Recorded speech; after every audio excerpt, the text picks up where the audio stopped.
we intentionally targeted young professionals with no experience because they have nothing to base it off of. I was a young professional, no experience. I had nothing to compare it to, so I thought it was the bee's knees.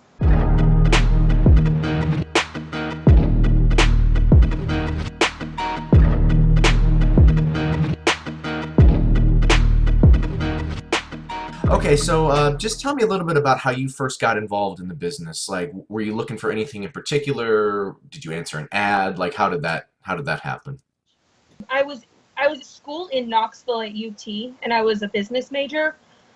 Um, for personal reasons, I had to stop going to school for the time being, so I started looking into marketing jobs. It probably took like 2 weeks. I put my resume out there, and then obviously they contacted me, and then I wasn't really looking for anything in particular. It was really just in the marketing field is what I was looking for, um, and they were the first people to reach out.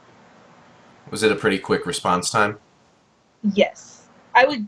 Mm, I would say I updated my LinkedIn, and you know how you can like share your resume on LinkedIn or whatever. Hmm. I would say within like a week or two, I was in an interview with them. Okay. So what attracted you to the position? Hmm. I really liked the energy that everybody had at first. I liked what they said, and I'd never had any business experience before that, so I didn't understand. They looked really cool and really knowledgeable at first. Um, but I really liked the energy of everything. I liked the mentorship style training and stuff like that. You became an owner, so you obviously sold enough and did well enough in terms of building a team. So how do you feel you were able to get that far in it? I had my owner who promoted me start out as my leader, and then she got promoted to ownership, and um, she kind of rushed me into it. So she was making it seem better. She was making me seem better than I was. So she put me into ownership way before I could. So I didn't ever show really good consistency in the field. I would go in there and do like $500 days, and then the next day I'd go in there and maybe do like 700. But you never saw me doing like $1,500 days or anything. You never saw me like on the high roller list ever. Um, I guess what really promoted me was the team building aspect, because I think the one thing that I have to offer is the relationship side of things. So what really promoted me was my team doing well. And then if I did good for like, I think before my promotion, I probably did well for like 2 or 3 weeks. And then they were like, all right, Chloe's ready. And they just threw me in. Hmm. So Mm-hmm. how long were you in the field? Like just a few months or? I mean, I was in the field for the whole portion of it, but through the training program from entry level to assistant management, it was 8 months. Oh So it wow, was so really, that's really pretty quick. fast. Okay. Yes. But then assistant management was about 6 months. Okay. So when you commented on our film initially, you said that when you made it to assistant manager, which is really what everyone strives to, at least that first step, you said that Mm-hmm. your first check was so small that you almost quit. So walk us through that process. Like what happens that it you ended up making less as an assistant manager? It was because, so I don't know if this is what they told you in your interview, but this is what they told me. It was that I feel like I still have it memorized. I'm going to start going by the script. But in entry level, you do the whatever it is, the what did we call it? It was performance based versus the hourly rate or whatever. And then once Yes. you move into assistant management, they told me, and what they told me to tell everyone was 45K salary. Hmm. So in my head, and there was no conversation had with me, but the paycheck after I got AM, I was expecting a cut of a 45K salary. You know what I mean? Um, and then it was whatever I had done in the field. And then obviously, they cooked the books. So it was less than what I had done in the Hmm. field. So I remember I got that, and then we had a team night, and I was so sour the whole team night. And then she like sat me down and explained to me what assistant management pay is actually like. And I'm like, that's not that's not what was said in the interview. That's for sure. Did you So bring that to her attention? no, I was pretty mindless. No. If I had ever questioned anything, it was kind of like my head's on the chopping block. Why didn't you quit then at that point? Why didn't I? Yeah. When she explained it to me, it was a little bit better. Really, I didn't have much to go back to at that point. Um, that was my only source of income. I couldn't go back to school.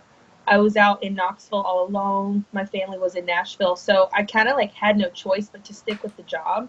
I did start looking at other positions after that, but I mean, when you're in assistant management, your head is pumped with so much hope that you're going to be out of the field that I just kind of stuck on to the fact that I wasn't going to be in a Sam's Club forever.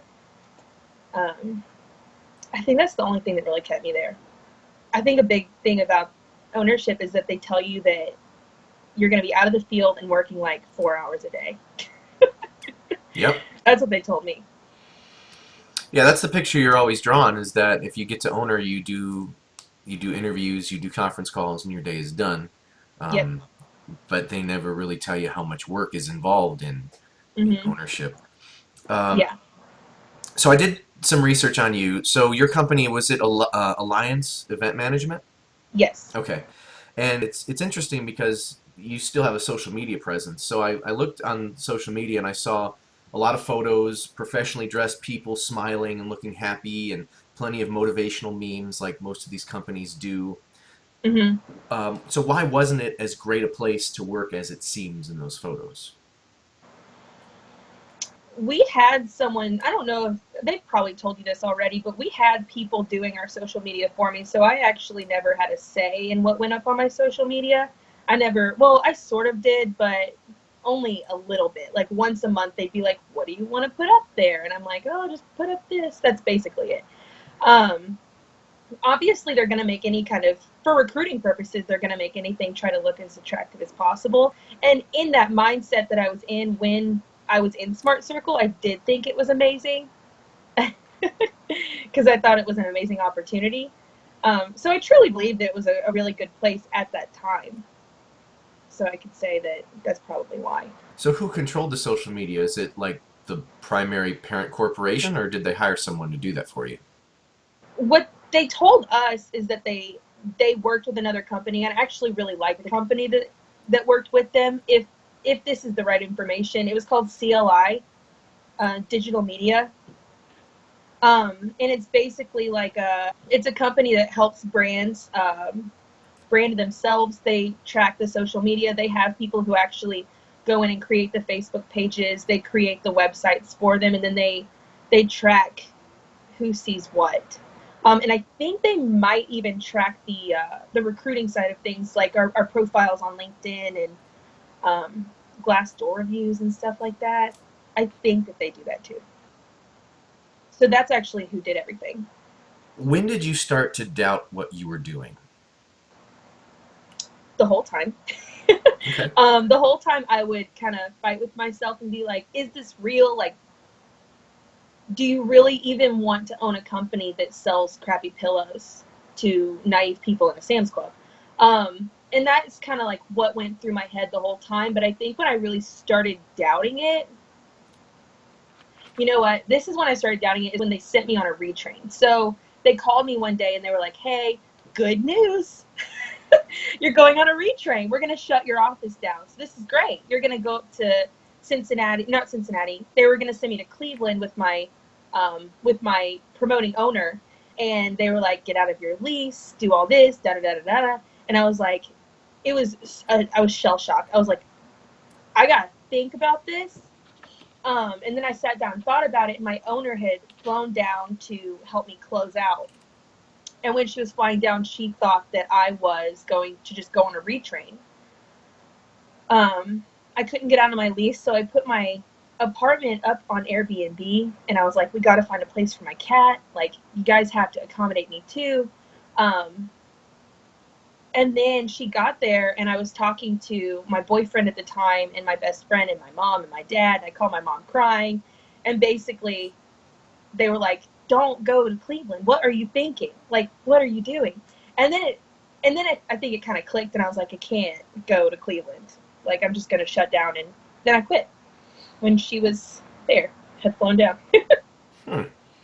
So they told you. So what is? Take me through this concept of a retrain. So they wanted you to shut down to retrain yourself as an owner, and then eventually Mhm. reopen in a new office under a new lease in a new location.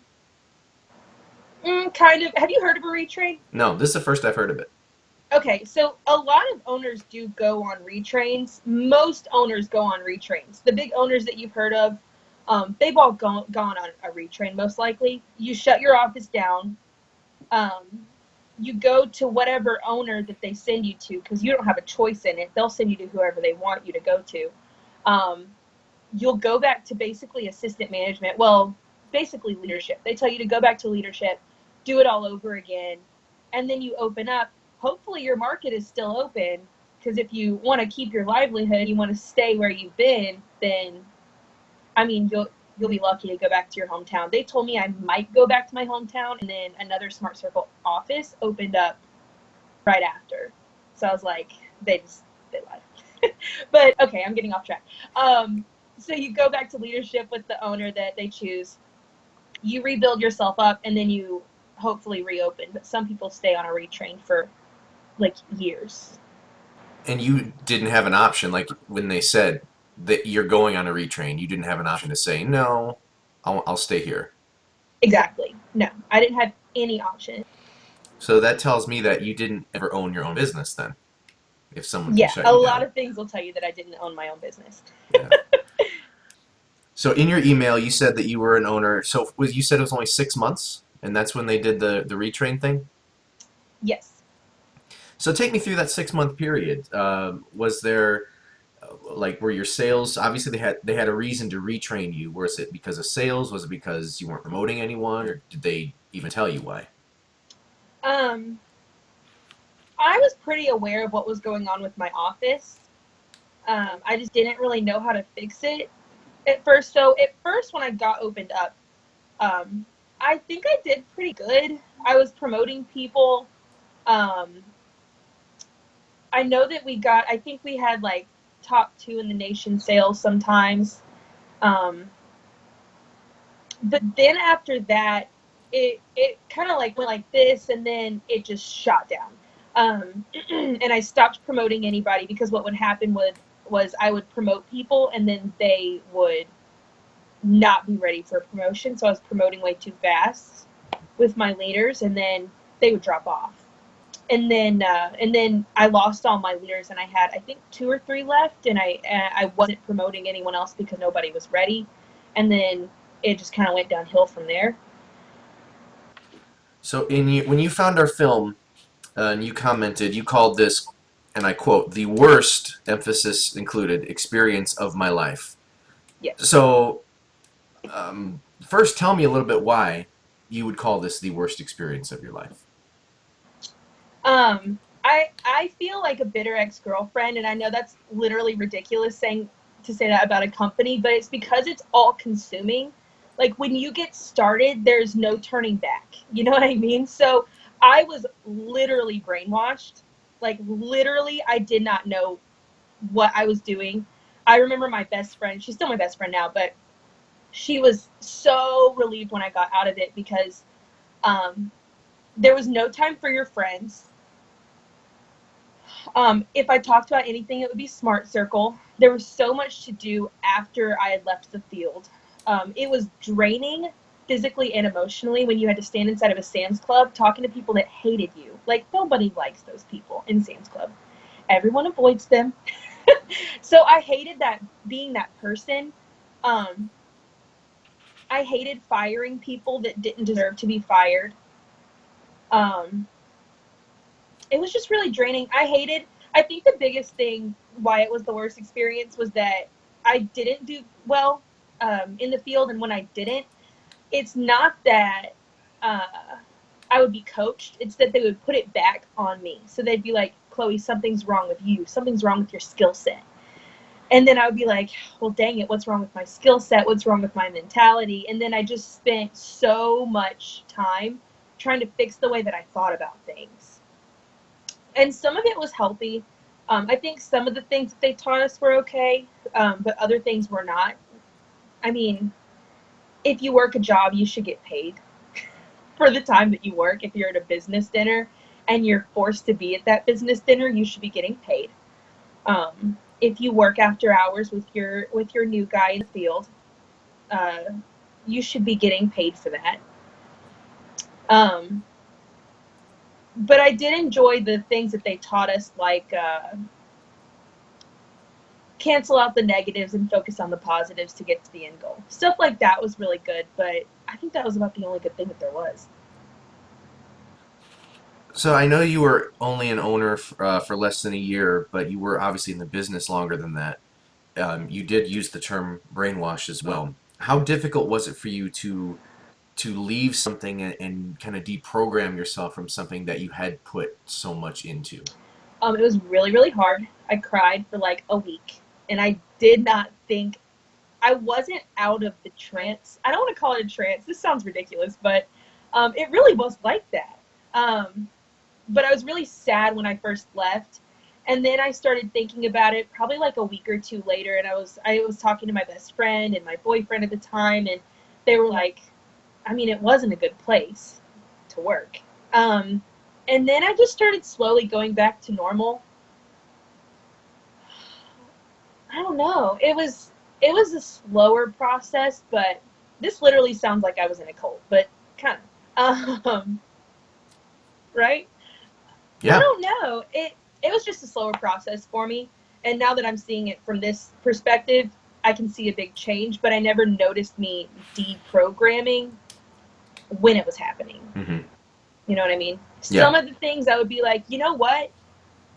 I don't think that working that many hours is healthy, or I don't think that teaching people that they're getting a $45,000 salary in a year is right when it's wrong. You know what I mean? So I was just starting to like notice little things here and there that were a lie. There are people out there who, current owners, who will see this and they'll say, well, you were just a bad owner, or you're a failure, you didn't work Mm-hmm. hard enough. What would you say to that?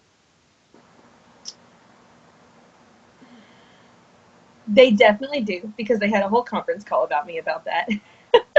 um, I think that it wasn't, man, you're so right. It wasn't that I was lazy, and it's not that I was a bad owner. You know what? I was a bad owner. And it was because I hated what I did, and I was trying to convince myself the whole time that I liked it. There were a lot of things in the business that I was trying to change by being an owner. I changed my interview a lot, and I changed the way that we did certain things. I changed the schedule a lot because I didn't think that it was right. Um, but I think to be a good owner, you have to do things that aren't ethical. And I wasn't about to do that. So if they want to say that I'm a bad owner, I would much rather be a bad owner with ethics than a good owner that, I mean, strings people along and lies to them to make a living. I think that's a really bad way to earn money. So, what were some of the unethical things aside from stringing people along that good owners also have to do? I know that being coached by a good owner, um, I was thrown into a lot of situations that made me really uncomfortable. Um, and I think in a job, in somewhere that you're getting paid, maybe more discretion should be given. I was forced to fire people that I didn't think should be fired. And in that case, it's kind of unethical to fire people that don't really have a reason to be fired. Um, we wouldn't hire people because they were overqualified. So me and my admin, we would have like code words. And if someone was old, I mean, they were overqualified, which is horrible. That's horrible. Um, the the lying in the interview is really unethical, and I think another big one, you'll probably notice it every smart circle. You can always tell when it's a smart circle ad because of the words that they use. You can walk away from a smart circle ad and still be saying, what would I actually be doing? You know what I mean? It's like, we drive revenue for our Fortune 500 company partners, and we we build strong entrepreneurial spirit in young professionals. And you're like, yeah, but what do you do? I think that's unethical, right? And then we want to stoop it up to being some kind of MIT program, and we call it a management and training program, when really, I mean, you're hiring people to sit in a Sam's Club and make sales for you all day, and when they don't do good enough, you fire them. So I think that's really unethical. Going back to something you said, so I'm curious, how old was old when you said someone was overqualified? When I owned the company, oh, well, I guess I was the same age. I was, how old am I? 22. I was 22 when I owned the company. So anyone, I would say like over 15 years older than me was old, you know? Um, if they had a lot of experience in marketing and sales, we didn't hire them. And any smart person could tell why. It's because if they had a lot of experience, why would they come work for our company? I mean, they would automatically be a skeptic because they have a lot to compare it to. So we intentionally targeted young professionals with no experience because they have nothing to base it off of. I was a young professional, no experience. I had nothing to compare it to, so I thought it was the bee's knees. You actually answered my next question because I was going to ask you, one of your Glassdoor reviews of your company described it as, and I'll quote, manipulative of young business people. And I was going to ask you Mm-hmm. if you agreed, and you seemed to answer it before I Yes. even asked it. And so, as you know, throughout this business, the word opportunity is used and used and used and put up there on a pedestal. Would you describe this as a legitimate business opportunity for the right person? But even at that point, what's an opportunity worth if you're working so much that you can't even enjoy the benefits that you're reaping? You know what I mean? If you're making however much money, then how are you actually enjoying it? Because if you're actually making that much money, then you're probably working all the time.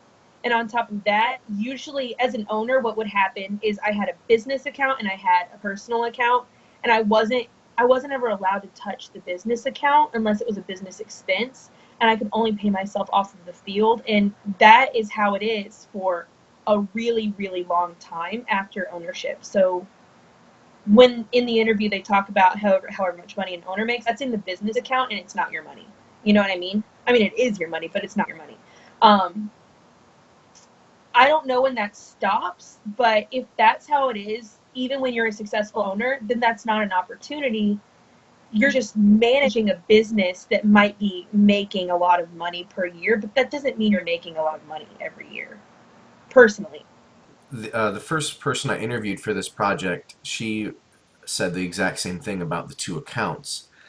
She herself, and she also talked to several other owners who got out, had a difficult time getting that money that was rightfully theirs when they decided Yes. to close up. Were you the same way? I never saw that money. I actually still owe a lot of money personally on the bank account that it's open in. It's ruined my credit Mm. because it's literally like $900 in debt. And I mean, I don't have $900 to just throw into an account of a company that they should be covering that. So I think, in my opinion, Ellen should be covering that, but I know that she won't be. Hmm. Um, I wasn't taught how to shut down or anything like that, so I didn't take it. And to my understanding, there would have been legal consequences to taking any of that money, you know? But in Hmm. the same time, the bank account was in my name, so I should have been able to. Now, I actually trained a girl. I hired her on and trained her into leadership. She moved with Ellen and got promoted into ownership. Um, she wised up really fast. She's a really smart woman, and she went ahead and took whatever money. She did the math and took the money that was hers. Um, and I thought that was genius, but she's a little smarter than I was. So she did, but I did not see the money. What do they say that you owe money on? Is it like inventory costs or something else? To my knowledge, Ellen took care of the inventory short. Um, I really don't know. I think it was to paying our accounting people who handled our books. Um, it went to CLI. I genuinely have no idea what the money went to. I was not educated on where the money was going. But now I owe it, and it's hitting my credit. So in the interview, and you don't have to give me an exact number, but in the interview, at least the numbers that I was trained to give, when you reach owner, you'll pull down at minimum 75 to $100,000 a year. Were you anywhere close to that? No, no. And when you get into ownership and you're on those ownership calls, they basically say that I mean, if you work really, really, really, really hard, you'll be lucky to make that much money in a year in your business account, not your personal account. That's So what she said. theoretically, you could make less as an owner than when you were standing in a store as a leader. Yes, most definitely. Hmm. So the people who still work for this company, um, they will delegitimize anybody that speaks out against it. And Yeah, they will. you mentioned cults before, and it's a continuing theme because cults do the exact same thing, which is interesting. But you obviously felt strongly enough about it that you wanted to come forward and tell your story, even if someone will come out and say, you know, oh, she's a bad owner or she just didn't do it right or whatever. So why did you want to put yourself out there? I don't know. I think personally, I feel really strongly about it, and it was an experience in my life that I would never want someone else to go through. I think you're right. A lot of people will delegitimize whatever anybody else says. I think you're spot on by saying that they're going to say that we were a bad owner, we were closed-minded, whatever they want to say. But at the end of the day, when I came into the company, I was gung ho. I was really open minded, and I wanted to take in every single thing that I could. Um, but at the end of the day, when you're walking away from the situation, you're so relieved because it's all consuming, you know. And I think just in addition, if someone does make it to ownership and then they decide to shut down, um, your time of unemployment is outrageous. You can spend your time applying to jobs at night, but you are consumed with the shutdown process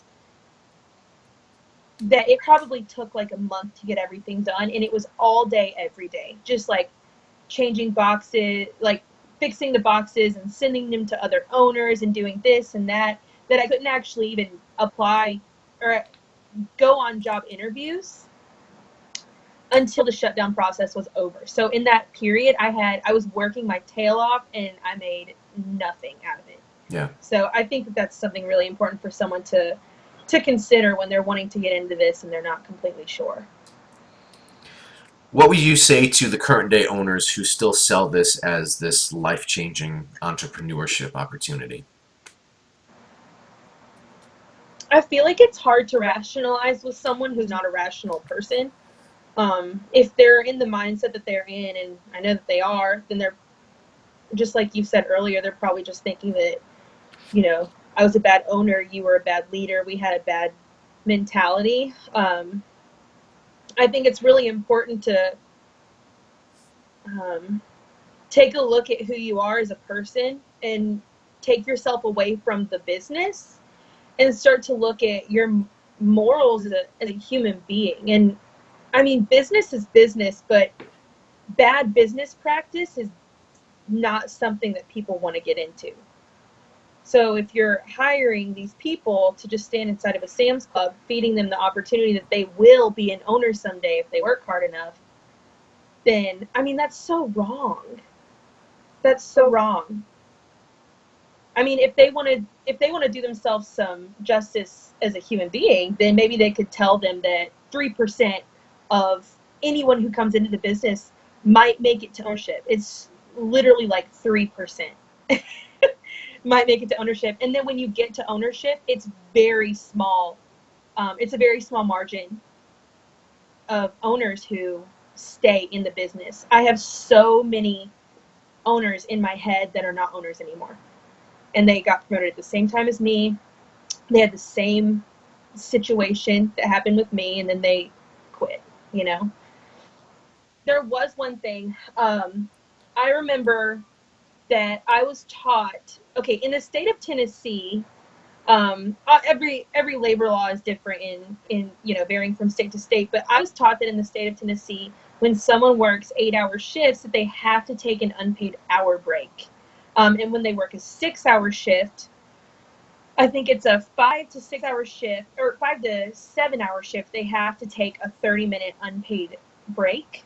Yeah. So I would tell everyone that. And that's interesting. And I don't know, because we worked in Illinois. I don't know what Illinois' laws are, but we were never told that. If we took a half-hour break, that was too long, especially if we were doing show-style presentations. Yeah. Oh, yes. What they would do is I'm sure they told you the same thing. You take mini breaks, not mini breaks. Yes. But they never added up to an hour. And if they did, then, I mean, you're a piece of crap if you took that many breaks in the day. But I remember I had someone try to take me to court for saying that to my employees. So I changed what I was saying to people, because I was like, you know what, I was wrong. I'm going to start telling them this. I'm pretty sure I got in some pretty big trouble with, the higher ups for doing that. So the companies that we were promoting for, most of them are owned by Smart Circle. Yes, they are. Okay, I was thinking that. So that's another unethical thing, by the way, because they were only selling products for Smart Circle's behalf. So the whole premise of the company is a lie. Mm-hmm.